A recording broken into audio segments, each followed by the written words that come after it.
Hey everyone, it's Michael here. Did you know that April is Financial Literacy Month? You may or may not see that in the news too often, but April is a month where the financial community gets together and celebrates Financial Literacy Month. And in the spirit of that, I wanted to talk to you about a couple of things that I think are relevant to ongoing financial literacy in our country today. Number one, let's start with uncertainty. Why do we hate uncertainty so much?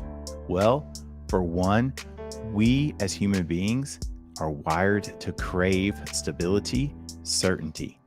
And in money, especially with financial markets, we tend not to see either of those things. Yes, we can look at charts for stock market indexes that can grow over time and we see a steady trend line upwards, but day by day, those lines can be very, very jagged with a lot of volatility, which we don't like volatility at all, right? We want certainty. We want to feel stable and comfortable when looking at our investments, which is why investing can be so challenging for so many people, because today's age has wired us for instantaneous information. We can log into our accounts. We can pull them up on apps in our smartphones. We have almost instantaneous access to stock quotes, fund quotes, you name it, the information is at our fingertips. So not only do we have instantaneous access to information, we also want to form a story or a narrative about what that information actually means. And guess what? There is an entire industry dedicated to helping you do just that. For instance, today is April 12th. I'm recording this on April 12th, and the latest CPI inflation numbers have just come out. Already, every major financial site, social media site that I see has some type of article already written about CPI. These articles could not have possibly been written after 8:30 a.m. this morning. No, these articles were already written. All they needed was to know exactly what that inflation number was going to be, put it in, hit submit, and already the narrative is right in front of you about how hot inflation is becoming. And they want you to constantly be checking back for more updates. So we find ourselves in this cycle of the constant need to feed our desire for certainty by going back over and over and over again to our preferred sources to help us hopefully find a small smidge of comfort or certainty that we can cling to. That's not going to happen. If you want to know what certainty pays, you can log into your bank account, check out whatever interest rate they're paying you in your savings or your checking account. That is what certainty pays, which is why long-term investors can expect to earn a higher rate of return than people who are putting their money in cash, in savings and checking accounts, because there is an uncertain degree to the future, especially in the short run. Now, the situation gets a lot more clearer as we go for the long run, which is why we always coach investors to be thinking about the long run. Not today, not tomorrow. That's not the long run. The long run, we think in decades, not in days. So make sure that you're thinking about that when you allocate your assets, and do that appropriately so that you can sleep at night. The next thing I want to talk about is the fact that it's Financial Literacy Month.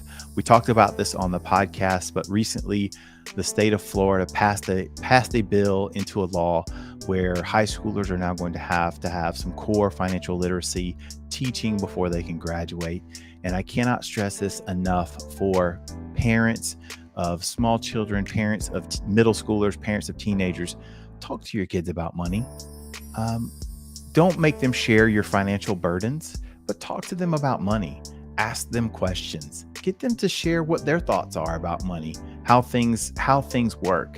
Create a dialogue, because the majority of what people pick up about money and finance, especially their subconscious beliefs about money, their money habits, the way that the lens that they look through when they think about financial matters, so much of that is caught, not taught. And what I mean by that is when they're watching you, because we know as parents, kids watch us, right? So we know that kids want to learn from mom and dad or learn from the whoever is raising them in the home, the environment that they grow up in. That's where they're going to learn a lot of their beliefs and thoughts about money.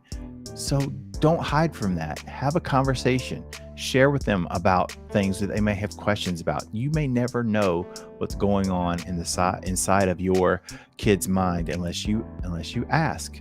One of the things that I tell parents often is, especially when it comes to young adults and teenagers, we want them to learn about money and make some mistakes. When would you rather have your children make mistakes with money? Early, when you can be there to help maybe brace the impact or make it a teachable moment, or later on where they've made some really colossal blunders that saddle them with college debt or ruin their credit score? Let's get to the habits that we need to be forming in the teachable moments early in life, where you can be there and help them learn and possibly avoid significant mistakes down the line. So that begins with financial literacy, and in my view, financial literacy begins in the home. The last thing, I'm going to pivot again back to uncertainty. Right? There's a great verse in Proverbs in the Bible. And if you don't read the Bible, that's okay. The Bible is still wonderful and good for teaching. The book of Proverbs is full of wisdom. And that verse is Proverbs 27:1. It says, "Do not boast about tomorrow, for you cannot know what a day may bring." And so what that speaks to is the uncertainty of life, right? Because yes, we want to be planning for tomorrow. We want to be good financial stewards. We want to be thinking about how we can make our plans and support our families and succeed and thrive in our career goals. All of those things are important, but let's not forget how uncertainty life can be. And what I mean by that is, don't forget to think about and meditate on gratitude. One of the things that happened to me just this morning was my wife told me I was a little grumpy. I didn't sleep well last night. And my wife looked at me and said, "Well, you woke up today. You have another day." And she's so absolutely right. You know what? I should be thankful. Every day is a new opportunity to go about, hanging out with my family, enjoying this life that we have, and all the blessings that we have. So don't forget gratitude. Gratitude is so important. So yes, we live in a time right now where there's a ton of uncertainty, but don't forget to count your blessings. Don't forget gratitude. We can make our plans. We'll work our plans and stay diligent on that course, but don't forget to be thankful for all the blessings that you have as well. Talk to you next time.